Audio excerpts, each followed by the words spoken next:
समाचार होता पहले। तो गांव वाले कहते कि बलदेव राम जी आएंगे, तो गांव वाले ध्यान रखते हैं कि ठाकुर के गढ़ में क्या हो रहा है, उनको पता है कि ठाकुर के गढ़ में भी पता चल जाता कि बलदेव राम जी आ रहे हैं। तो वो क्या करते थे, कुछ जंग लगी तलवारें और कुछ बंदूकें यूं लाके, बंदूक क्या कोई किसी प्रकार का खिल्ला लोह का पाइप खड़ा कर देते, गांव वाले सोचते बंदूक है। तो वो इस प्रकार के वो उनके पास जो थे वो ला करके खड़े होते, कुछ सापे बांध करके यूं अमल लेकर के, अफीम लेकर के, और खेकारे करते बड़े बड़े। तो गांव वाले डर जाते कि बलदेव राम जी को मार देंगे ये लोग।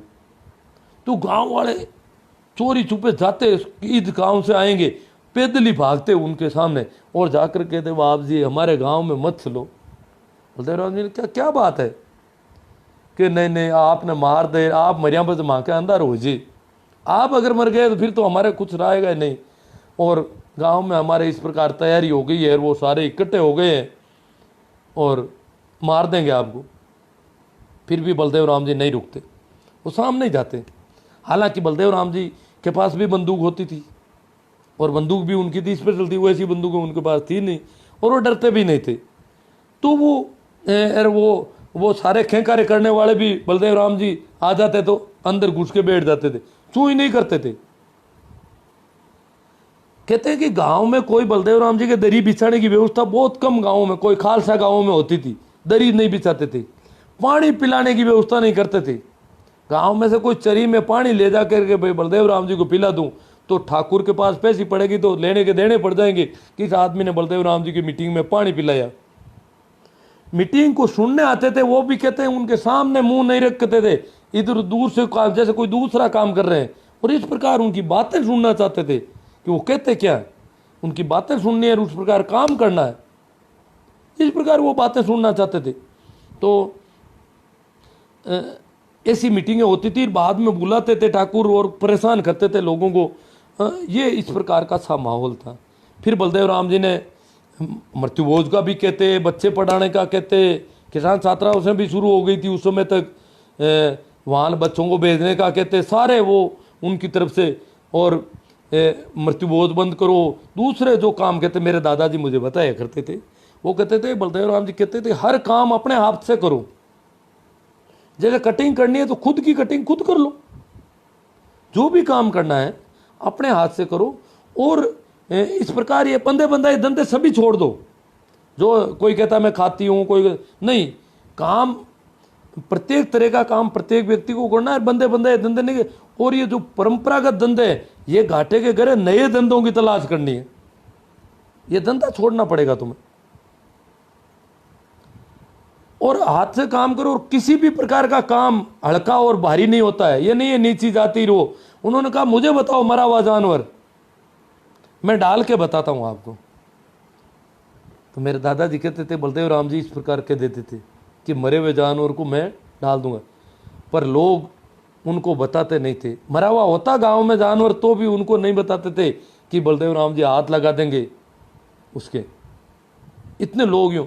और क्योंकि उन्होंने तो बिना किसी जाति पाति के सभी को, किसान छात्राओं सभी का, मतलब पूरे ग्रामीण क्षेत्र का वो चाहते थे कि शिक्षा फैले और ये लोग नए धंधे करें। तो इस प्रकार का उनका आंदोलन था। इसके संबंध में और जो बातें मैंने एक दो सी सुनी, जैसे इसी संबंध में भाई कहते थे जीवन राम जी जाजड़ा से मेरी मुलाकात हुई शिणोद में, कुछ साल 2 साल अभी और मिल के आया उनसे। तो वो कहते थे कि मैं बिल्कुल छोटा था उस समय, अब तो वो बुजुर्ग है। वो कहते मैं छोटा था परंतु मैंने बलदेव राम जी का भाषण सुना, हड़ तो चलाना लग गया था, परंतु उससे सुना तो मैंने घर में आकर के लड़ाई करनी शुरू कर दी कि मैं तो पढ़ूंगा। रोज़ घर से अपने बाप से, बाप के पढ़ी जरा खाएगा ही, तू पढ़ेगा, तू सबसे बड़ा है, हड़ चलाने लायक हुआ है, तू पढ़ेगा तो खाएंगे क्या, तू कहीं खाए पढ़ी जरा। अब उनके धुन हो गई, बलदेव राम जी ने कहा, और वो रोज़ घर वालों से करते मैं पढ़ूंगा, तू खाएगा ही पढ़ी जरा, क्योंकि सभी काम करते थे, सबका पेट भरता था।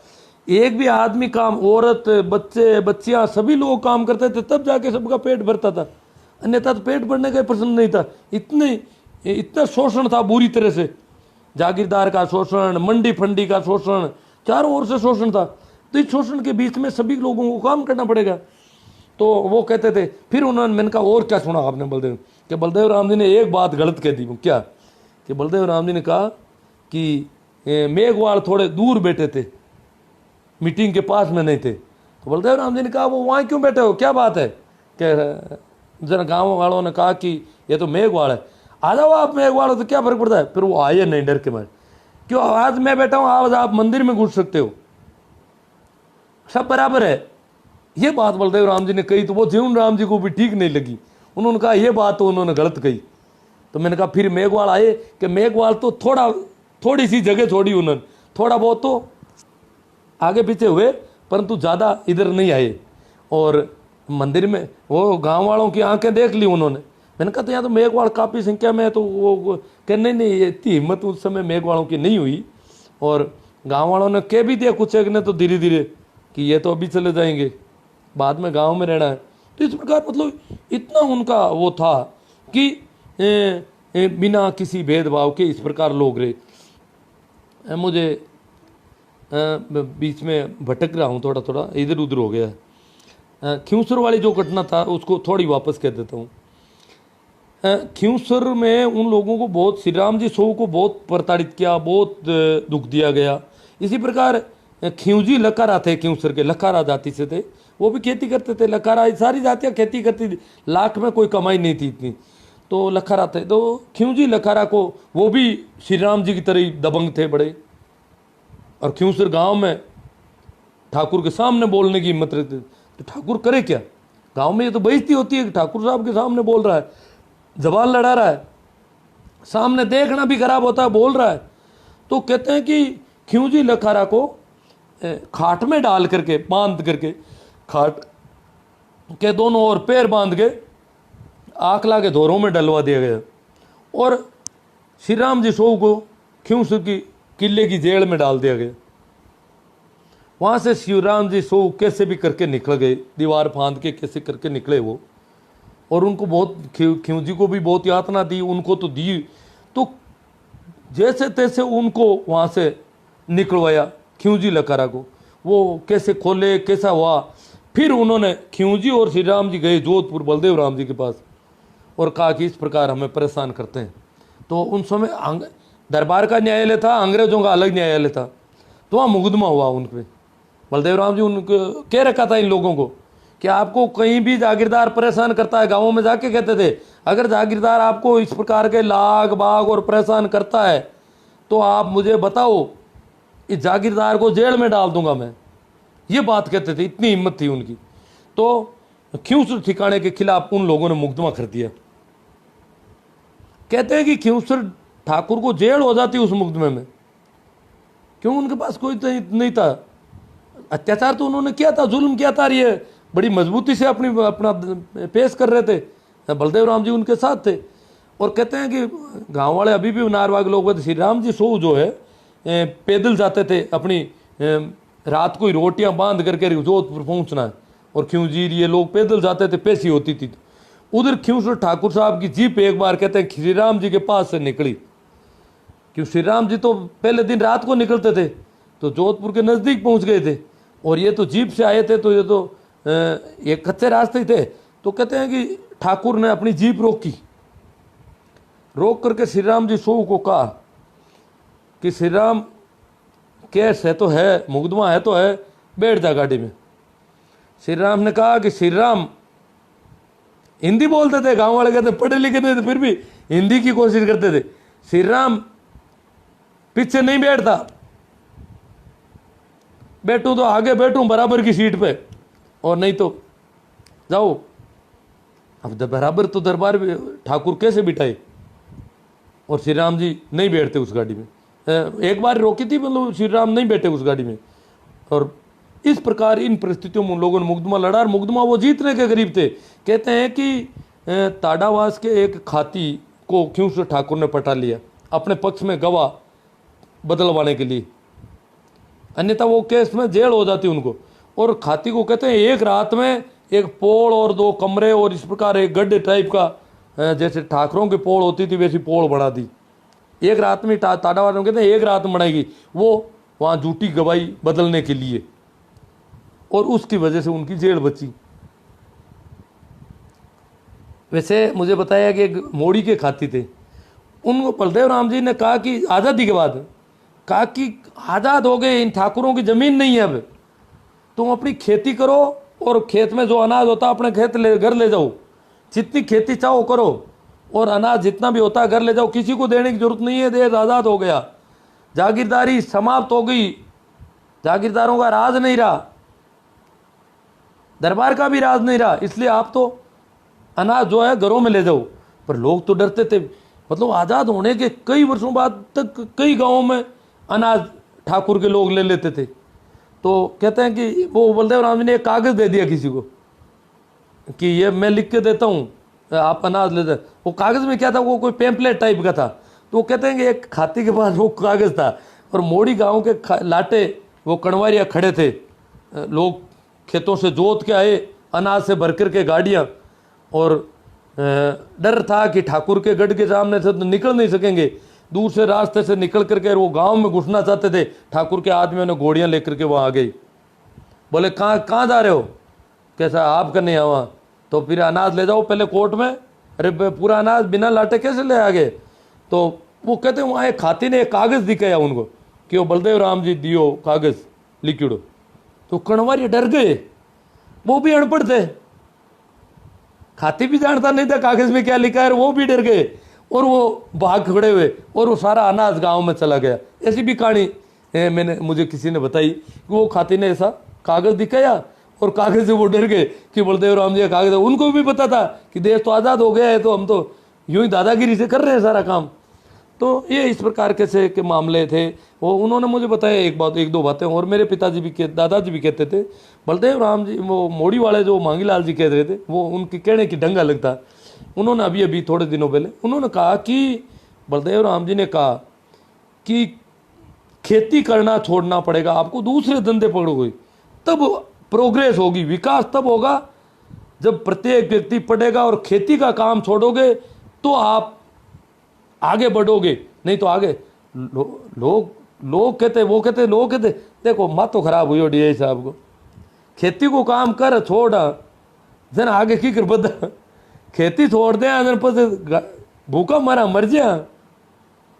और बलदेव राम जी ने कहा खेती मशीनों से खेती होगी, को माँ तो खराब हुई को खेती कोई मशीन हुआ। हाँ ठीक है, जीप तो कांटा था हुई के बाद जीप तो मैं देखता, तब तक तो टेक क्यों खेती मशीनों से होगी। तो लोग कहते हैं ये तो ऐसी बात।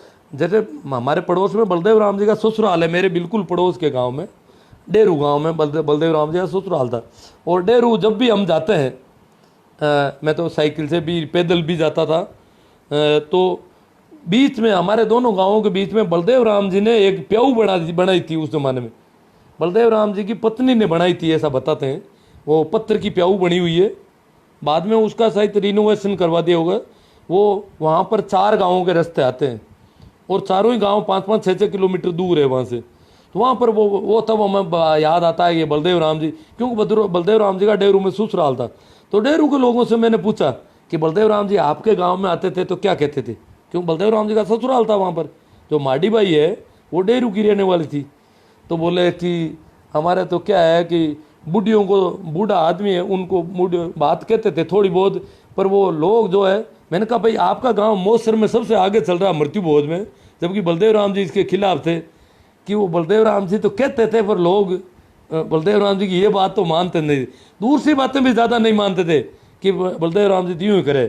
बलदेव राम जी कहते थे मशीनों से खेती होगी, ये होगा वो होगा, बच्चों को पढ़ाना पड़ेगा, अनपढ़ की कदर नहीं रहेगी, बिल्कुल सब बच्चे पढ़ेंगे, लड़कियां भी पढ़ेगी, ऐसे कहते थे। तो लोगों को ये होता लड़कियां भी पढ़ेगी, वो तो लड़कियों को पढ़ने का जब वो कहते थे लोग होते इस बार भैंस पढ़ेगी क्या, मतलब लड़कियों को तो बकरियों के भैंसों के बराबर समझते थे, वो लड़की कैसे पढ़ लगी, मतलब लोगों को समझ में नहीं आती है बातें।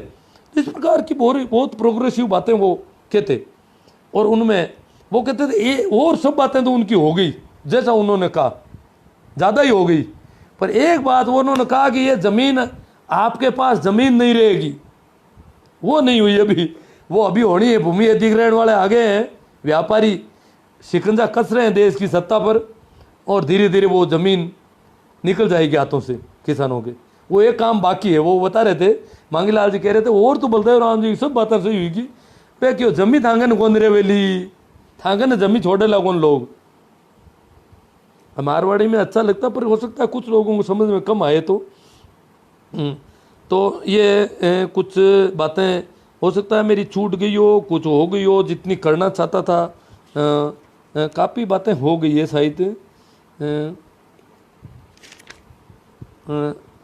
अच्छा यही रहेगा, क्योंकि एक फ़ोन बार बार आ रहा है, अच्छा यही रहेगा कि अब मैं आपके प्रश्नों को, आपके जो कमेंट आए उन पे चर्चा करूं, क्योंकि शायद लाइव सेशन काफ़ी लंबा चल पड़ा है। मारवाड़ी का काफ़ी लोग कहते हैं आपको हिंदी समझ में आ रही, तो मैं सोच रहा हूँ चलने दो यही। कुछ ऐसे लोग हैं जो कहते हैं कि मारवाड़ी हमारे समझ में नहीं आ रही है, ये दिक्कत हो जाती है कई बार। अब मैं कमेंट ही लेना शुरू कर रहा हूँ आपके सीधे से, आराम से बैठ जाऊँ। तो एक तो सबसे बहुत ज़्यादा लोग आ रहे हैं और बहुत ज़्यादा लोगों ने इसमें सहयोग दिया है। ज़्यादा से ज़्यादा मेरे हिसाब से आप शेयर भी करेंगे, वो सारा करेंगे। और जो मेरा फेसबुक पेज तो अब अभी मेरा ज़्यादा नहीं चल रहा है, मेरी यूट्यूब है चैनल है, उसको भी ज़्यादा से ज़्यादा लोग सब्सक्राइब करें और उसमें कमेंट वगैरह करें थोड़े, इससे हेल्प करने के लिए ये अब मुहिम आगे बढ़ाएं अपन। तो अब मैं कमेंट ले रहा हूँ आपके। बाड़मेर से चौधरी रामदयान जी, हाँ थे जी बाल गजेंद्र जी हटीला, सर आज की कहानी हमें बहुत ही रोचक लगी, बहुत बहुत धन्यवाद आपको, ऐसी ऐतिहासिक कहानियाँ सुनाया करें। गजेंद्र जी हटीले नागड़ी से है शायद, तो इन्होंने कहा कि बहुत बहुत धन्यवाद और अच्छी लगी कहानी, ऐसी ऐतिहासिक कहानियाँ। क्रांतिकारी लाइव है बलदेव जी कह रहे हैं, हाँ बातें हैं वो, देखो उन परिस्थितियों में वो लोग रहे थे। सराहनीय कदम राजू जी खदाव। तो हाँ भूरा राम जी कप्तान, तो भूरा राम जी एक तो कप्तान साहब थे बोड़वा गांव में नागौर में, पेड़ाद सिंह जी, पेड़ाद राम जी वो भूरा राम जी भाई थे, पर वो थोड़े उस समय के। आप किस गांव में कप्तान बता रहे हैं? गणपत जी डीडोना साइड में कहीं, अम्बापा डीडोना होंगे, पर वो कप्तान उन बद्री राम जी की उम्र के होंगे लगभग, उससे कम के होंगे। सेकेंड वर्ल्ड वार में काफ़ी लोग थे गाँव में, गाँव के, जो उस समय थोड़ी बहुत पढ़ाई करके नौकरी में चले गए थे।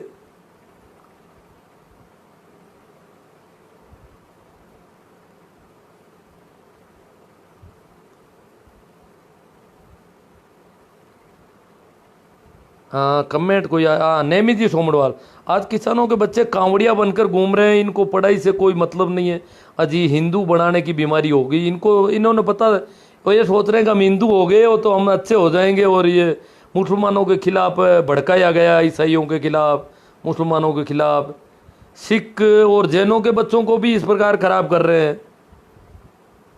ये बड़ा जो हिंदुत्ववादी लोगों का इस देश में होना बहुत बड़ा दुर्भाग्य है। सन 77 में से पहले ही ओशो ने कह दिया था कि भारतीय राजनीति, भारत की सत्ता हिंदुत्ववादी लोगों के हाथों में जा रही है धीरे धीरे, ये बहुत बड़ा दुर्भाग्य होगा इस देश का। तो ये बच्चे कांवड़िए बन गए, ऐसे एजुकेशन संस्थान है शारदा बाल जैसे गंदे स्कूल है जिन्होंने बहुत बच्चों को, गाँव के बच्चों को खराब किया है। बलदेव राम जी कहते हैं ज़्यादा से ज़्यादा शेयर करो योदय साथियों। बलदेव चौधरी, बलदेव जी कह रहे हैं किसान कमेरा वर्ग के क्रांतिकारी विचारक जिंदाबाद। ठीक मैं तो क्या जिंदाबाद है, वो तो मेरे कोई ज़्यादा काम नहीं आती, पर खैर इनके भाव है, देखो भाव हो जाता है, ये भाव भर गए। जो बातें सुनी, डाकू वाली बातचीत बीच में छूट गई, हाँ डाकुओं ने जो किए थे उस पर थोड़ी और चर्चा कर लेते हैं अपना, चलो। अटिला जी कहते हैं तो डाकुओं ने जैसे मेरे पांचाराम जी के पास साथ हमला, अशोक के पांचाराम जी भाकल थे, वो बलदेव राम जी की टीम के एक तरह से आदमी, टीम के तो क्या, टीम में तो गुल्ला राम जी वो लोग माने जाएंगे, रामदास जी वगैरह, परंतु गांव में रह करके जागीरदार से सामना करना, अशोक ठाकुर भी बहुत दबंग थे और उनसे सामना करने की बात कर लेना ये छोटी बात नहीं थी। तो इस प्रकार के लोग थे। तो कहते हैं कि उनको मारने के प्रयास हुए कई बार, एक दो बार गोलियां भी इधर उधर चली। हमारे हीरा राम जी को तो आज़ादी के बाद में गोलियां चली और गोलियां लगी, परंतु फिर भी वो उसके काफ़ी बाद में मरे। हीरा राम जी चौधरी जो मेरे गांव के थे, उनका वो बड़े दबंग आदमी थे सब। कहते हैं कि शंकवास ठाकुर ठिकाना भी बहुत बड़ा था पुराने ज़माने में। तो कहते हैं कि शंकवास का ठाकुर जोधपुर दरबार का होम मिनिस्टर होता था, गृह मंत्री शंकवास का ठाकुर होता था। तो शंकवास का ठिकाना भी काफ़ी बड़ा था। तो वहाँ पे उन्होंने कोई पंचायती के लिए मीटिंग बुलाई, 4 चौधरियों को बुलाया कि इलाके के 4 प्रमुख चौधरियों को, जाटों को बुलाया जाए। तो उसमें हीरा राम जी कहते हैं साइकिल लेकर के वहाँ गए थे। तो उस समय हीरा राम जी के पास साइकिल थी, जागीरदारी के ज़माने में भी। तो वो जो बहुत ज़्यादा आगे के आदमी थे। तो हीरा राम जी कहते हैं कि वहाँ गए तो शंकवास ठाकुर साहब के जो आसन लगा हुआ था, कुर्सी थी, उसके बराबर एक बहुत बड़ी कुर्सी और थी। उस पर जाकर के हीरा राम जी बैठ गए। तो शंकवास ठाकुर को बड़ा यूँ लगा कि ये क्या बात है, क्या मैं कोई सपना देख रहा हूँ, या आदमी कैसे बैठ गए यहाँ आकर के। तो उसने पूछा आप? क्या मैं हीरा राम चौधरी बाकरोत। अरे हीरा राम जी चौधरी, आप यहाँ कुर्सी पर कैसे बैठे? तो बोले मुझे बुलाया था आपने निमंत्रण दिया था हम लोगों को, तो आपको तो पंचायती करने के लिए बुलाया था, ये कुर्सी मोड़ी ठाकुर साहब के लिए है। बोले पंचायती कैसे होगी फिर, अगर हम लोग वहाँ नीचे बैठे थे 2-3 चौधरी। हीरा राम जी ने कहा हम लोग वहाँ बैठेंगे तो आपकी हाँ में हाँ मिलाएंगे, आप आदेश करोगे, वो पंचायती कैसे होगी? ये तो आदेश, जो आप आदेश करोगे उनकी हाँ भरवाने के लिए बुलाया क्या हमें? पंचायती होगी तो बराबर बैठ के होगी। आप इतने ऊपर बैठे हो, ये नीचे 4 आदमियों को बिठा दिया कह रहे हैं पंचायती कर रहे हैं, वो तो वहाँ से आदेश होंगे और यहाँ मानने होंगे। मतलब एक ये भी एक मानसिकता होती है कि इस प्रकार अगर आप ऊपर बैठोगे, ये इतने नीचे बैठेंगे तो ये समान विचारधारा से विचार विमर्श नहीं हो पाएगा ये। तो हीरा राम जी इस बात को जानते थे अच्छी तरह से। तो ये मानसिक रूप से दबाव होगा नीचे बैठने वालों पर, ये पंचायती नहीं हो रही है। तो हीरा राम जी ने सीधा इतने बड़े ठाकुर को सीधा सीधा कह दिया। तो कहते हैं कि शंकवास ठाकुर को खुद को नीचे आके बैठना पड़ा हीरा राम जी के सामने, क्योंकि उस ठाकुर को भी पता था कि हम ये तो डर बनाए रखने के लिए इस प्रकार का ये प्रोटोकॉल काम में लेते हैं, ताकि लोग इस प्रकार रहे, अलग थलग पड़े रहे।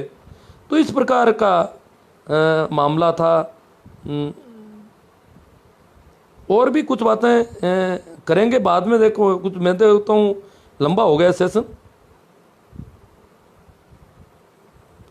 दोनों समझ में आ रहे, मतलब मारवाड़ी थोड़ी आकर्षक होती है। जो मैं मारवाड़ी बोलता हूँ तो मतलब बिल्कुल बहुत गहराई से बोलता हूँ, फिर ठीक जैसी सुनिए वैसी कह देता हूँ, तो लोगों को बड़ा मज़ा ज़्यादा आता है। पर मज़ा इसलिए ख़राब करना पड़ रहा है कि उन लोगों को भी पता चले कि जो नहीं समझ पा रहे हैं। ईश्वर जी सारण को ज़बरदस्त लगा आज का लाइव गुरु जी। मुकेश जी भाकल JNU से, जोधपुर से। मुकेश तो हाँ भाखरोद का ही है, तो JNU में पढ़ता है इसलिए लिखा हुआ है। आज बलदेव राम जी की बातें बहुत अच्छी लगी।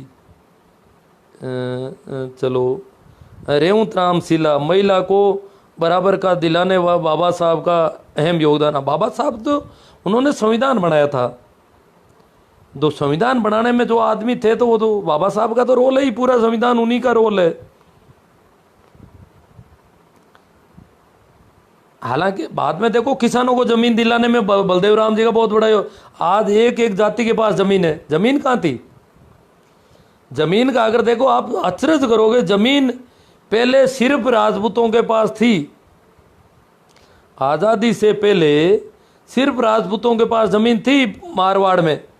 मैं मारवाड़ तक की बात करूं, आगे क्यों जाऊं, आगे नहीं जाऊंगा। तो मारवाड़ में केवल राजपूतों के नाम थी, बाकी जातियों के नाम जमीन इंच पर भी नहीं थी। हम लोग क्या थे, इनके कर्षक थे। तो कर्षक थे तो हम उस गांव में रह जाते थे और उनके खेतों को बोते थे, उसमें से आधा अनाज वो ले जाता, आधा हमारे रह जाता और हमारा पेट भर जाता। तो जमीन हमारी नहीं थी। और कहते हैं कि गांव में कोई जाट या दूसरी जाति का आदमी मकान बनाने की बात करता, थोड़ी सा पक्का पत्थर ला करके मिट्टी से थोड़ा पत्थर खड़े करता, तो कणवारिया वगैरह पूछते कि इनके पेड़ा है गए नीचे, इसके टाई पहिए हैं क्या नीचे? कैसा पेड़ा तो कोने, तो यहाँ तुम्हारा कोई पक्का पट्टा है क्या? तू यहाँ मकान बना रहा है, यहाँ रहने कौन देगा? कल जागीरदार निकाल देगा तो निकलना पड़ेगा, क्योंकि वो तो उनकी कृपा पर ही उस गांव में रहते थे। जागीरदार की इच्छा के बिना गांव में एक दिन भी कोई आदमी रह नहीं सकता था, क्योंकि सारा गांव उसके पट्टे में था, सारा गांव उसकी जागीर था, उसकी जमीन थी पूरी, वो मालिक था, भूस्वामी था उस जमीन का। बाकी गांव के लोगों के पास 1 इंच भी जमीन थी। हाँ, राजपूतों के पास जमीन थी, पूरे मारवाड़ में प्रत्येक राजपूत के पास जमीन थी, चाहे 2 बीघा हो और 5 बीघा हो और 50 बीघा हो। राजपूतों के लिए दरबार की तरफ से छूट थी कि राजपूत अपने भरण पोषण के लिए खेती करें खेतों में, और उनसे कोई एक दाना भी नहीं लेगा, खेती करें और खाएं।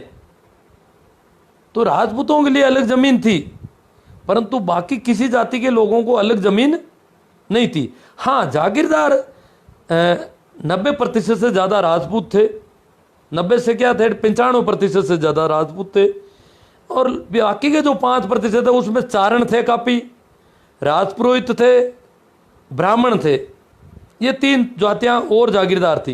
ब्राह्मणों को भी छोटे मोटे गांव दिए जाते थे, चारणों को काफ़ी जागीरें थी, राजपुरोहितों के पास भी कुछ जागीरें थी और कुछ गांव थे।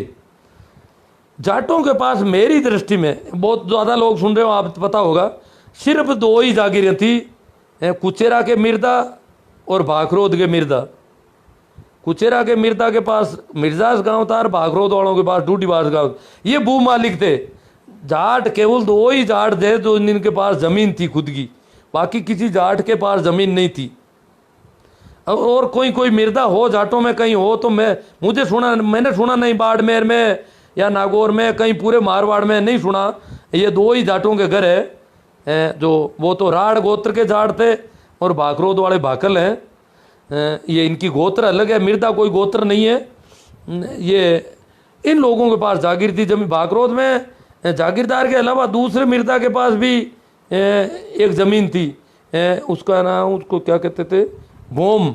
जैसे राजपूतों को ज़मीन मिलती थी ना, वैसे मिर्दा को भी ज़मीन मिली हुई थी थोड़ी बहुत यहाँ पे, छुट भाइयों के हिसाब से। छोटे भाइयों को राजपूत छोटे भाई कहलाते थे ठाकुर के, तो छुट भाई थे इसलिए ज़मीन देते। तो मिर्दा को भी थोड़ी बहुत भोम यहाँ भाखरोद वालों को मिली, कुचेरा वालों को हो ठीक नहीं थी, पता नहीं मुझे।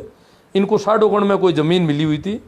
और भाखरोद की जो ज़मीन थी उसमें मिर्दा से भाखरोद का जागीरदार आधा दान नहीं लेता था, सिर्फ बाकी जाटों से, सभी से, भाकल थे दूसरे जाट, उनसे भी आधा लेता था, खाती कुमार सभी जातियों से आधा ले जाता था।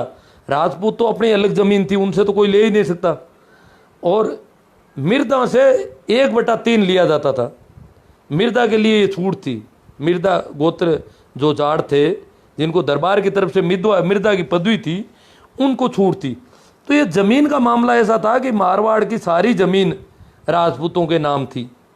फिर वो ज़मीन हुई राजस्थान सरकार के नाम। फिर किसानों को ज़मीन दिलवाई गई।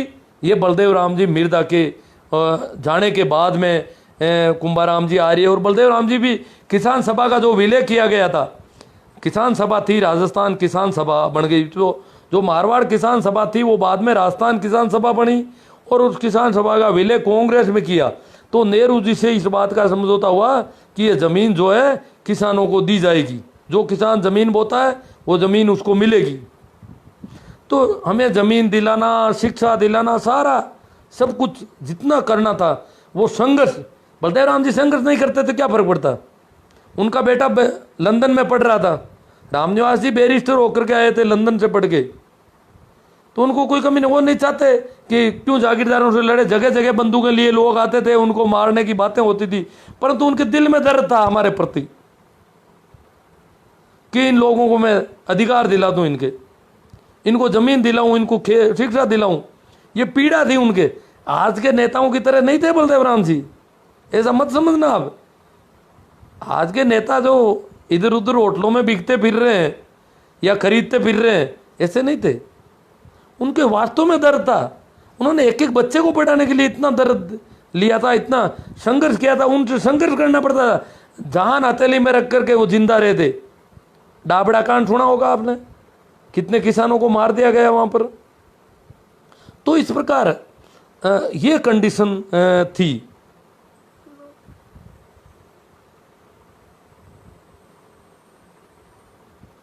लाख रुपए की जाटनी खेत कमाने जाए, 1 रुपये की मेला बेटी खावे, ऐसी ऐसी बातें कर समझा।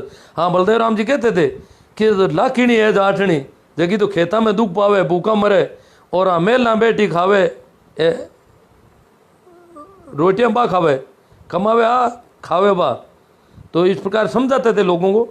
वो भाई अनिल कुमार जी बिश्नोई कहते, वो कौन से नेता थे जिन्होंने एक कलेक्टर को फोन करके हाईवे को बंद करवा दिया क्योंकि उस रोड पर मारवाड़ राजस्थान के कुछ लोग गायों को लेकर जा रहे थे। भाई ये मुझे तो पूरा तो पक्का नहीं, नाथूराम जी के बारे में ऐसा कहते हैं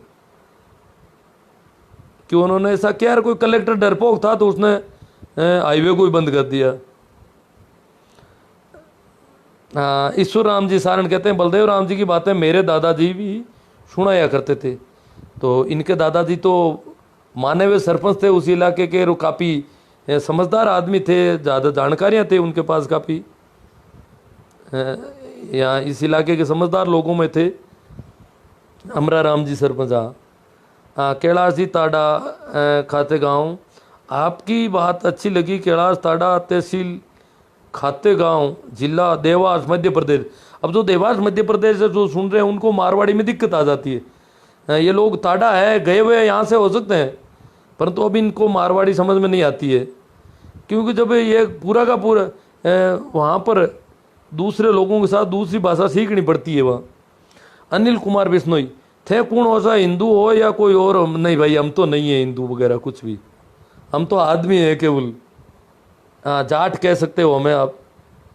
हिंदू तो ये मुसलमानों के द्वारा दी गई गाली है, हम कैसे एक्सेप्ट करें इसको? ये तो गाली दी गई हमें कि हिंदू है मतलब जाहिल लोग हैं, बेवकूफ़ हैं, मूर्ख हैं। बीरबल राम साहब आपकी सोच को सलाम। ठीक साहब। भाई महेंद्र सिंह जी बालिया बलायरा, मेरे दादाजी बातें कह रहे हैं कि बलदेव राम जी बाड़मेर के तिलवाड़ा पशु मेले में मीटिंग लेते थे, तब लोग रात को मीटिंग में जाते थे और दिन में जागीरदारों से डर के कारण नहीं जा पाते थे।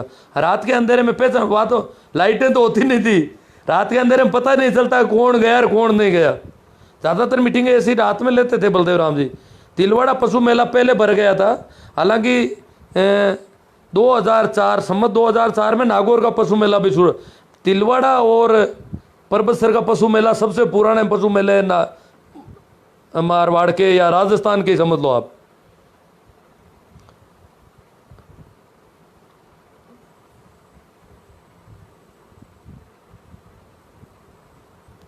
भाई बाल किशन जी जा जरा जेल से, आप जैसे कम ही मिलेंगे जो इतनी ज्ञान की बातें बताने के लिए। अब मिलने के आपसे सीधी बात हो रही है, मिलने की सुविधा हो गई तो बातें कर रहे हैं अपने क्या। बाकी ऐसी बातें और भी बहुत लोग कहेंगे आपको, आप कहीं सुनोगे। हाँ भाई शंकर लाल जी रोम रोड गुलर हमारे पास है, वहाँ बलदेव राम जी आए थे और ठाकुर के बराबर बैठे। हाँ गुलर में, हाँ ठाकुर के बराबर वो तो बैठ सकते, वो तो दरबार की तरफ से डीआईजी थे, पुलिस के बहुत बड़े अधिकारी थे, तो ठाकुर को डर लगता था ना बलदेव राम जी थे। तो गांव वाले डरते थे कि ये बहुत ज़्यादा खड़े हो गए, खेंकारे कर रहे हैं, अमल लिए हुए हैं, कहीं मार नहीं दे किसी को। अब ये कमेंट पता नहीं कहाँ जा रहे हैं। सर कहते हैं अरे डाकुओं के बारे में अभी बताओ सर, अभी 500 लोग सुन रहे हैं। हाँ सुन तो रहे हैं, पर मैं डाकू तो क्या, वो तो बाहर निकले हुए लोग थे जी।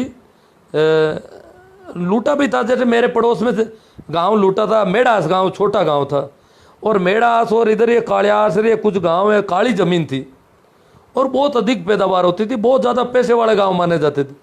सबसे ज़्यादा गहने वहाँ की औरतों के पास होते थे, और उस ज़माने में सबसे ज़्यादा पक्के मकान ही होते थे। वैसे हमारा गांव भी उनमें शामिल है। मेरा गांव थोड़ा बड़ा था मेढ़ास की वजह से बजाय, बाकी मेरे गांव में भी काली ज़मीन थी, गेहूं की पैदावार होती थी, इसलिए हमारे गांव में भी जैसे अगर थली में इधर मरुस्थल में देखेंगे तो जाटों के पास तो पक्के मकान। अभी मैं जब स्कूल में नौकरी करने लगा तो एक स्कूल का बिल्डिंग ही थी, बाकी सारे झोंपड़े थे गाँव में करीब करीब ढाणियों में। पर हमारे गांव में तो आज से 150 साल पहले भी 2-2 मंजिल तक के मकान थे। तो कालियास के पास मेढ़ास गांव, उसमें गांव में गेहना बहुत ज़्यादा था, ज़मीन बहुत उपजाऊ थी, और गेहूं होता था। छोटा गांव था। तो चिमनिया नाम का डाकू आया था, इसी कहानी कहते हैं। तो चिमनिया और उसके साथी आ गए। वो तो एक तलवार या नकली बंदूक भी दिखाते थे। गांव वाले तो डर जाते थे, अब कौन उसको पकड़े और कौन उसको कब्जे करे। कई जगह लोग इनकी बंदूकें भी कोस लेते थे, हिम्मतवर लोग, और क्या करें, वैसे ही मरना ही है तो और क्या करें। तो चिमनिया गांव ने कहते हैं उस मेढ़ास गांव को लूटा था। और कहते हैं तेल में गांव के बीच में भट्टी लगाई और तेल डाला कड़ाव में और गर्म किया उसको। तेल उपान पर आ गया तलने के बिंदु पर, जब तला जा सकता है कुछ, तो फिर लोगों को बुलाया कि भाई धन जो भी है वो लाके। तो कहते हैं कि लोग जो है अपना गहना जो भी है वो ला करके वहाँ दे दिया कुछ, और कुछ घरों में घर घर गए वो लोग, तो घरों में स्त्रियों ने सारे गहने खोल के दे दिए उनको। बहुत ज़्यादा गहना लूटा गया उस गांव में। और पूरे गांव को ऐसे छोटे गांव को इस प्रकार लूटते थे। बाकी तो वो एक एक ढाणी और एक एक घर को लूटते थे कि ये गांव संपन्न घर है उसको लूटना है। बाकी पूरे गांव को तो मेढ़ास को लूटा था। और कहते हैं कि वो कड़ाव में तेल का छींटा उछालते किसानों की तरफ, तो फपोले पड़ जाते, तो डर के मारे घर से ला करके वो गहना उनको दे देते। एक गांव में, उस पूरे गांव में एक घर में कहीं धन रह भी गया, ये भी कहानी कहते हैं।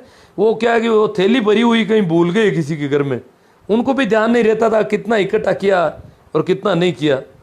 इस प्रकार की ये कहानियाँ, अब ज़्यादा तो मुझे क्या याद आएगी अभी, किसानों मार करने वाले मसीहा मिर्दा साहब थे। हाँ, मिर्दा साहब तो थे साहब, उन्होंने अपना हमारे लिए किया था। वास्तव में उनको कोई राजनीति नहीं करना, उनको एमएलए बनना नहीं था, हमारे वोट नहीं चाहिए थे। वो हमारे सामने आज के राजनेताओं की तरह भीख मांगने नहीं आते थे, इसीलिए तो वो मृत्यु भोज के खिलाफ खुलकर बोलते थे। हाँ, गीत तो वो है बलदेवा राजकुमार बोमली जाटानी, बलदेव जी चौधरी भारतीय हैं, नागपुरी संतरे के लट बजाने वाले बेचारे के। हाँ, वो हिंदू वाला जवाब उनका दे रहे हैं विष्णु जी का। 500 से ऊपर लोग देख रहे हैं, आप तो 600 से भी ऊपर चल रहे हैं। अपना रास्ता देखो, पतली गली निकल जाओ नागपुरी संतरों। और यार बहुत नाराज हो रहे हैं ना विष्णु जी पर, बलदेव जी। हाँ, ये नागपुर वाली बीमारी हमारे बहुत ज़्यादा हो गई।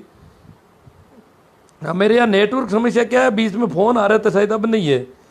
नेटवर्क समस्या होती तो इतने लोग नहीं जुड़ते, थोड़ी बहुत हो सकती है। हाँ, खालसा क्या था ये पूछा जा रहा है।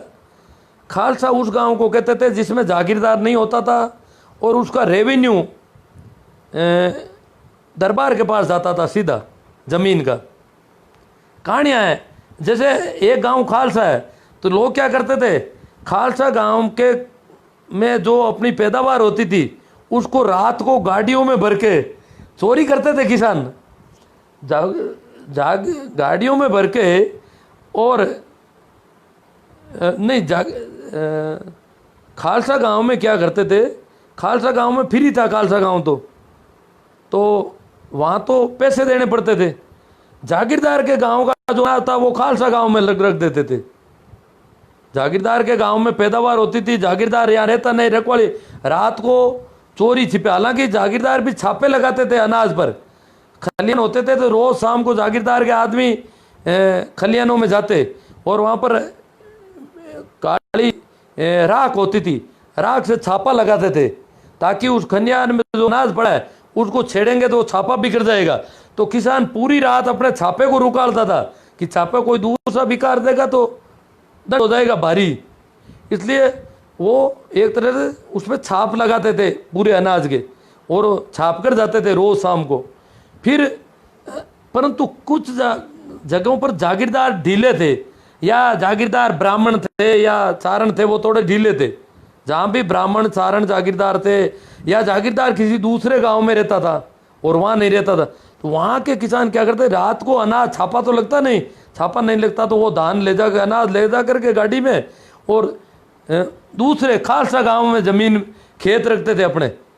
उस खालसा गांव के खेत की ज़मीन का अनाज आधा नहीं लेना पड़ता था, उसके रुपये देने पड़ते थे। ज़मीन कितने बीघा है उसके रुपये दरबार को देने पड़ते थे, उसको कहते थे इजारा, उसकी वसूली होती थी। तो उस गांव में ला करके वो डाल देते थे और जागीरदार को बताते हैं अब के तो सर अब के तो साहब बाप जी अंदाता अनाज कम हुआ है खेतों में, ये इतना ही हुआ है, उसमें से आधा जागीरदार को देते थे। इस प्रकार की बदमाशियाँ भी कुछ जगह होती थी। इसके अलावा हमारे यहाँ पर भूरा राम जी चौधरी थे सिणोद के, वो भी एक तरह से बड़े बहुत दबंग आदमी थे बलदेव राम जी। उन्होंने वो खालसा गाँवों में रेवेन्यू वसूली का काम करते थे, और कई ऐसे खालसा गांव थे इधर रेगिस्तान में जहाँ सरकार दरबार के समस्या थी कि रेवेन्यू वसूल करे तो कौन करे। हाँ, कृष्णाराम जी धोलिया, कृष्णाराम जी सरपंच थे ना, ये भी माने हुए सरपंच थे भाई, अमरा राम जी और कृष्णाराम जी सरपंच ये तो जोड़ी थी इनकी। पूरे मुंडवा पंचायत समिति, उस समय की मुंडवा पंचायत समिति थी, उसमें बहुत ही अलग तरह के सरपंच माने जाते थे और बहुत समझदार थे। कृष्णाराम जी से और अमरा राम जी से मेरी कई बार बातचीत होती रहती थी, और कृष्णाराम जी से तो बहुत अच्छे संबंध थे मेरे। क्यूसर में ये लोग मिल जाते थे, डारू में और नागड़ी में भी। अमरा राम जी तो अभी तक नागड़ी में जिंदा थे, तब तक मैं नागड़ी में नौकरी करता था।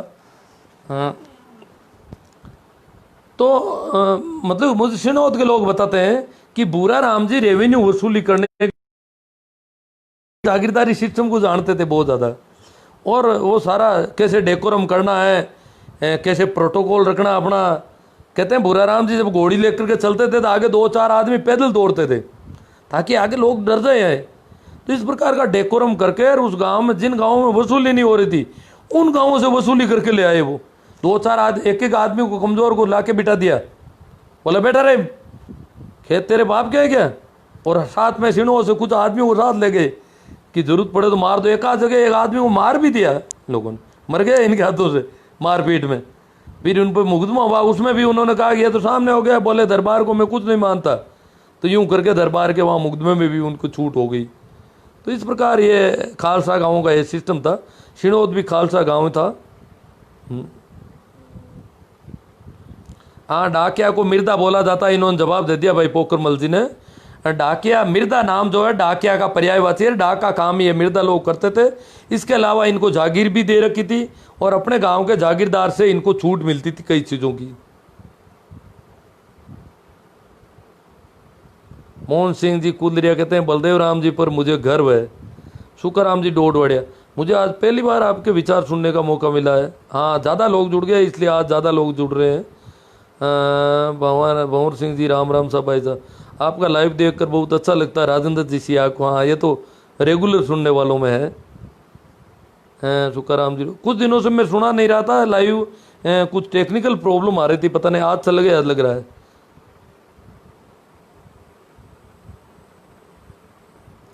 बोमली जाटा री आवाज, ये गाना तो बाद में जुड़ा और ये गाना गाया जाता था। गाना तो उसी पे जुड़ा कि बलदेव राम को राजकुमार डिक्लेयर, जैसे अवतारी भी कहते थे, लोगों ने कहा बलदेव राम तो राजा है, वैसे तो वो जागीरदार थे। जैसे हमारे इनको मुआवजा मिला उन गाँवों का। हमारे जो गाँव के जो पूसाराम जी थे उनको डूडीवास गांव का मुआवजा मिला था, चांदी के सिक्के मिले थे सरकार की तरफ से। जब इंदिरा गांधी ने प्रीव्यू पर ख़त्म किया तो मुआवजा दिया था इनको। और हमारे गांव में ही है वो जो उनके साथ थे हमारे श्री कृष्ण जी सेन है, वो मुझे बता रहे थे कि मैं उस मंगनीराम जी के साथ था, मंगनीराम जी को मेजर साहब को मुआवजा मिला और मैं जोधपुर पहुंचा के आया था, वो पे थी भरी हुई रुपयों से, जोधपुर नागौर कलेक्ट्रेट से मिला था मुआवजा। तो इनको ज़मीन का मुआवजा भी मिला था।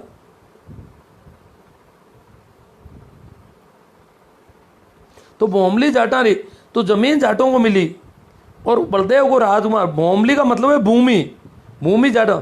अब कुछ लोगों ने कहा कि ये कोई लव एपेस की कहानी, ऐसा कोई लव का मामूली कहानी नहीं, जैसे हीर रांझा, सिरी फराद, ऐसा कोई भोमली और बलदेव कोई दो कैरेक्टर नहीं है किसी कहानी के, किसी प्रसंग से नहीं है। ये गाना इसी बात पे था कि बलदेव राम ने जमीन जो है जाटों को दिलवाने में बहुत मेहनत की। बुजुर्गों से आप और पूछोगे तो बहुत बातें मिलेगी आपको, मैं तो सुन नहीं पाता हूँ तो पूछूं क्या किसी से, मेरी तो ये दिक्कत है। आप तो बातचीत कर सकते हो किसी से भी।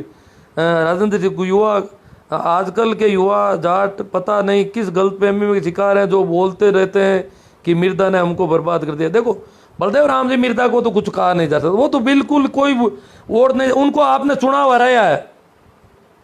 बलदेव राम जी पहला चुनाव हारे हैं, सन 52 का चुनाव लड़ा था बलदेव राम जी मिर्दा ने। मेड़ता पूर्व और मेड़ता पश्चिम 2 सीटें थी, मेड़ता पूर्व से लड़ा था शायद बलदेव राम में दे वो। आप अब तो सारा नेट पर उपलब्ध है, आप चुनाव के आंकड़े देखोगे तो पता चल जाएगा। तो उसमें बलदेव राम मिर्दा हार गए थे और कोई ठाकुर जीते थे, और 2 जाट जीते थे पूरे राजस्थान में शायद, परशुराम मदेरणा और नाथूराम मिर्दा। ओसिया से परशुराम मदेरणा थे और हाँ पश्चिम से आ रहे थे बलदेव राम जी। मेड़ता पूर्व जो बाद में डेगाना सीट बनी, वहाँ से नाथूराम जी जीते थे। डेगाना उस समय नहीं थी, वो मेड़ता पूर्व सीट थी, डेगाना इलाका उसमें आता था पूरा ही।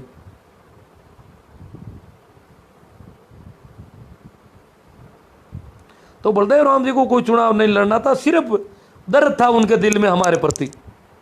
ये गाँव के बेचारे खाना बदोश टाइप के लोग थे, भटक रहे थे, भूखे प्यासे, आंतड़ियाँ निकली हुई थी, हालत बहुत खराब थी, दशा देखने जैसी नहीं थी। तो बलदेव राम जी चाहते थे कि समय में बदलाव आ रहा है और इसके साथ मैं इन लोगों को कितना बदलाव में ले जाऊं, कितना समय के साथ इनको जोड़ दूं, कितना समय समाज की मुख्य धारा से ये लोग जुड़ सकें। गाँवों के लोग और शहरों में भी बहुत अंतर था, तो वो चाहते थे कि गाँव के लोग शहरों की तरफ कैसे पढ़े।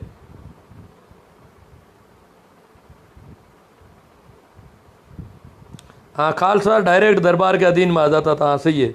हाँ तो उसमें ज़मीन का रेवेन्यू रोकड़ देना पड़ता था, कैश पेमेंट।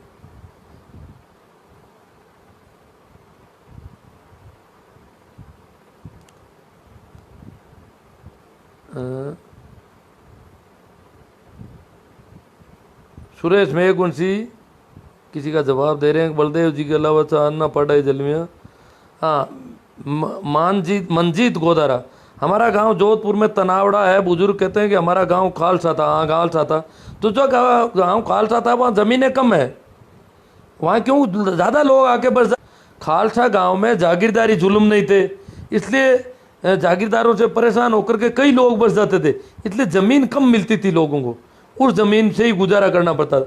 और जागीरदार जहाँ बड़े जागीरदार थे, जो जागीरदार जितना ज़्यादा परेशान करता था उतने ही किसानों को ज़मीन ज़्यादा मिल जाती थी, परंतु परेशानियां बहुत ज़्यादा झेलनी पड़ती थी। वो का वही मामला था। तो खालसा गाँव में थोड़ी ज़मीनें कम है, तनावड़ा है तो वहाँ देखोगे आप लोगों के पास ज़मीनें थोड़ी सीमित रहेगी, क्योंकि लोगों की संख्या खालसा गाँव में ज़्यादा होती थी कि वहाँ परेशानी कम थी।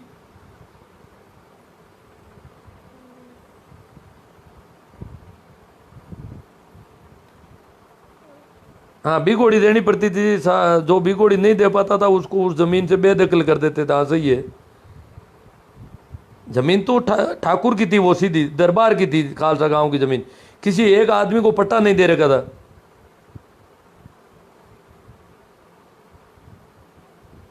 राख की चाक लगाते थे, उसको छापा कहते थे। अनाज पर जो ये पूछ रहे हैं जैन जाट साहब, अनाज जो इकट्ठा होता था उस पर राख की छाप लगे। बाबूलाल जी बाकल बहुत सुंदर बात कही। सुरसुरा बीकानेर हमारा गांव खालसा था। हाँ कई गांव थे खालसा, बीकानेर क्षेत्र का था, फिर ये बीकानेर में आता था। बीकानेर का दरबार अलग था जोधपुर से। हाँ सुगना राम जी हठीला ऐसी बातें सुनाते हैं, कुछ अपने सुनाते हैं। सुगना राम जी हमारे साथ नौकरी कर चुके हैं। हाँ मैं अध्यापक हूँ भाई। सराणा साहब भागचंद जी की पूछ रहे हैं, स्कूल टीचर। मिर्दा साहब डीडवाना कैसे पहुंच गए थे? मिर्दा साहब तो सब जगह ही जाते थे, पूरे मारवाड़ में घूमते थे वो तो। डीडवाना में मिर्दा साहब की मीटिंग के बाद हुआ क्या वो डाबड़ा कांड का मामला था, तो वहाँ किसान काफ़ी इकट्ठे हो रखे थे और पूसाराम जी कोई उनके घर पे हमला किया था जागीरदार के गुंडों ने। भागीर जी साहब किसान चोरी नहीं करते, चाहे भूखा आप सब कर लेते हैं, ऐसी कोई बात नहीं। एक मुझे कहानियाँ मैंने सुनी है वो मैं बताता हूँ। शंकर लाल जी रोम रोड, श्रीमान हमारा गांव में ठाकुर आज भी नहीं है, चौधरी का गांव है ढाडोता बरबसर। मैंने सुना है कि हमारे गांव के चौधरी ने घोड़ी पर जाकर पड़ोसी गांव के किसानों को अपना हक दिलवाया। आपको बहुत बहुत धन्यवाद, आपकी रोचक जानकारी दी। मैं पंजाब आर्मी से सुन रहा हूँ। हाँ चौधरी का गांव है पर वो गांव खालसा था। फिर जागीर तो जाट को शायद मेरे हिसाब से सुनी नहीं मैंने कहीं कि जाटों को भी कोई और जागीर थी क्या, कुचेरा और बागरोद के मिर्दा के अलावा। रघुवीर जी राजपूत, राम राम साहब, राम राम, प्रणाम सभी को।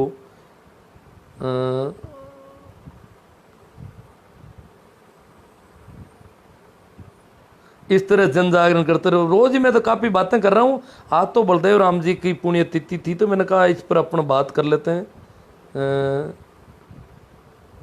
हाँ तपस्वी महापुरुष मिर्दा जी, हाँ उनको तपस्वी भी कहते थे लोग, कुछ लोग संत भी कहते थे, कुछ महापुरुष महात्मा जो भी है।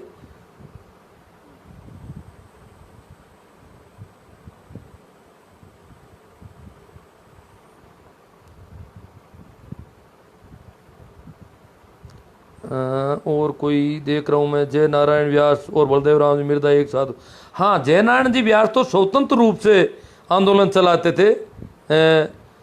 मारवाड़ हितकारिणी सभा और उनके थे वो, एक तरह से बाद में वो कांग्रेस के साथ जुड़ गए। और वो तो जय नारायण व्यास तो पूरी तरह से दरबार के खिलाफ खड़े थे।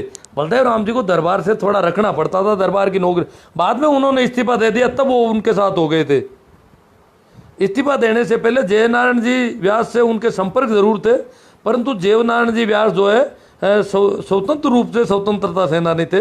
बलदेव राम जी को दरबार की नौकरी करते हुए ये सारा काम करता था। उनको पता था कि अगर मैं नौकरी छोड़ के आ जाऊंगा तो फिर जागीरदारों से मुकाबला करना मुश्किल पड़ जाएगा, इसलिए दरबार की तरफ से जागीरदारों से संघर्ष करने में आसानी थी उनके। हाँ भंवरलाल जी कहते हैं मैं डीडवाना में आज भी बलदेव राम जी को पूरे मारवाड़ में याद करते हैं साहब। डीडवाना में क्यों, पाली, सिरोही, जालोर, आप बाड़मेर कहीं भी चले जाओ, जैसलमेर, पूरे मारवाड़ में गांव गांव में लोग जानते हैं बलदेव राम जी को, पुराने लोग तो।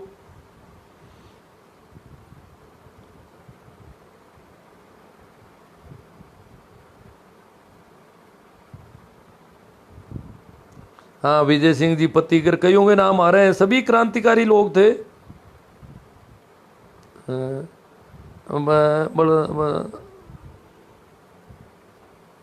नहीं नाथूराम जी मिर्दा और बलदेव राम जी का परिवार एक है। मैं तो इतनी ज़्यादा जानकारी तो नहीं है, परंतु ये दादा पोता में नज़दीकी परिवार के थे, ज़्यादा दूर का रिश्ता नहीं था। नाथूराम जी को बलदेव राम जी जिस प्रकार मेरे गांव से एक आदमी को लेके गए थे टांकला में, हर गांव से लेके थे, उसी प्रकार बलदेव राम जी पढ़ाने के लिए लेके गए थे यहाँ से और पढ़ाया था उनको। बलदेव राम जी ही लेकर गए थे नाथूराम जी को। बच्चा ठीक लगा, पड़ोस का अपने भाई बंधों में ही थे ना, शायद कुचरा में कई लोगों को लेके गए थे। नाथूराम जी के बारे में यही सुना था हमने कि उनको भी लेके गए थे पकड़ के। बिल्कुल सही कहा गुरुदेव आपने। चलो कुछ बातों से बातें निकला है, तो हालांकि बातें चर्चा काफ़ी हो गई है, शायद वापस तो किसी बात को छेड़ना अब ठीक नहीं रहेगा। हाँ भाई पांचाराम जी भगोड़िया, बिल्कुल अच्छे टॉपिक पर आज बात कही आपने। ऐसे महान पुरुष, ऐसी आत्माओं को हम कोटि कोटि वंदन करते हैं, नमन प्रणाम करते हैं। और आप भी गुरुदेव ऐसी सच्चाई हमारे सामने ले रहे हो आज की नौजवान पीढ़ी के लिए। आपका भी दिल से गहराइयों से सल्यूट, आभार, मतलब दिल इनका भी भरा आ रहा है मेरे लिए भी। अहमदाबाद एयरपोर्ट से बोल रहे हैं भाई, वेरी गुड। हाँ करीब करीब दूर दराज से, जंगल प्रदेश जंगल प्रदेश था बीकानेर में, जाट राजा थे 1988 से पहले।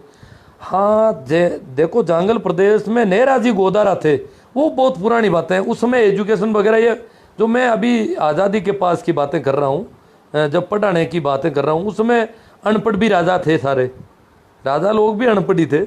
क्योंकि पढ़ने तो नीचे जाटों को पढ़ने नहीं दिया जाता था पहले, हमारे शास्त्रों के हिसाब से नहीं पढ़ सकते थे। तो नेहरूजी गोदारा जो थे, उन्होंने कहते हैं बीकानेर की स्थापना राव बीका और नेहरूजी गोदारा दोनों ने मिलके की थी, इसलिए इसका नाम बीकानेर पड़ा है, ऐसी कहानी भी है। और ये स्थापना भी लगभग 15वीं शताब्दी में हुई थी। लूणावास कला खालसा, हाँ खालसा गांव काफ़ी थे, हमारे पड़ोस में दोनों तरफ शिनोद और शीलगांव खालसा गांव थे, बनगांव खालसा था, कई गांव खालसा थे। हाँ, दाड़मी गांव में डूंगर राम जी चौधरी बलदेव राम जी के सहयोगी थे जो डाकुओं से लड़े और शहीद हुए, उनकी याद में आंसू। हाँ, मैं नाम भूल गया भाई, डूंगर राम जी चमेल चौधरी जो थे। डूंगर राम पशु मेला आसोप में भरा जाता है, और मैं तो क्या है कि पहले पशु बेचने करने आसोप जाते थे, मेले में रहा हूँ, और क्यों खेती करते थे हम भी पहले पशुओं से।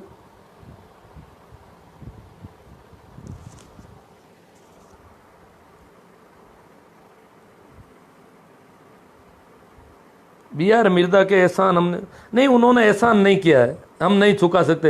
एहसान नहीं किया, उनका दिल था, कर दिया उन्होंने, कोई एहसान नहीं है, उनके दिल में थी इसलिए किया, वो उनकी मौज थी। हाँ, परंतु शुक्रिया अदा हमें करना चाहिए, कृतज्ञता हमें प्रकट करनी चाहिए कि उन्होंने हमें कुछ, हम आज जो भी हैं उनकी बदौलत है। बस सीधी सी बात है, हम आज जिस स्थिति में है वो सारा का सारा उनकी बदौलत है। शायद हम कई वर्षों तक तो शहर में ही नहीं पहुंच पाते, बिदकते लोगों को देख करके। पप्पू पटेल, गुरुजी जानकारी बहुत अच्छी दे रहे हो, भी गवर्नमेंट स्कूल में टीचर हूँ। आप भी टीचर हो, ठीक है।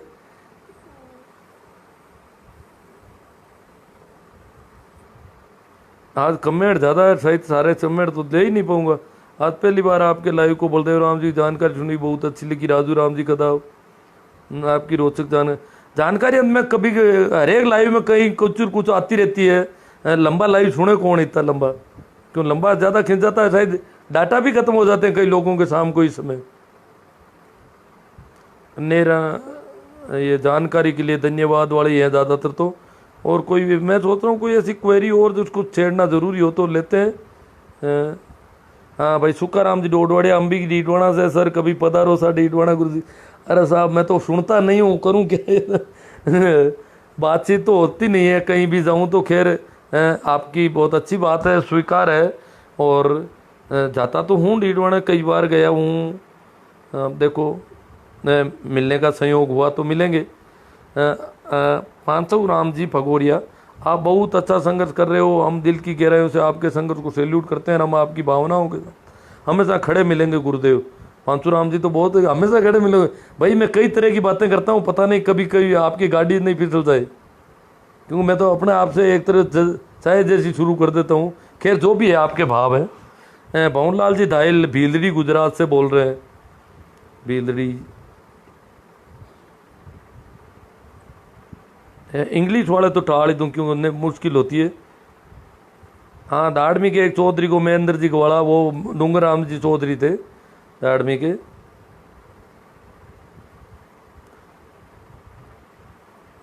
रूपा जी चौधरी, अरे सबके बारे में ज़्यादा जानता नहीं हो, एक एक करके सबकी जीवनी सुनाओ। वैसे तो आजकल फेसबुक में रामदान जी की, बाबू गुल्लाराम जी की जीवनियाँ आती है काफ़ी।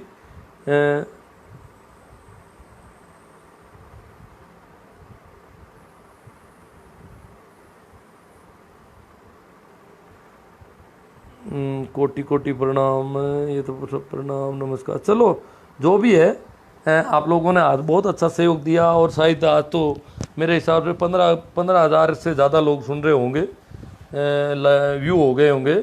और आप ज़्यादातर लोग इस पर लाइक, कमेंट और इसको शेयर करना, ये तो अब आपकी ड्यूटी है।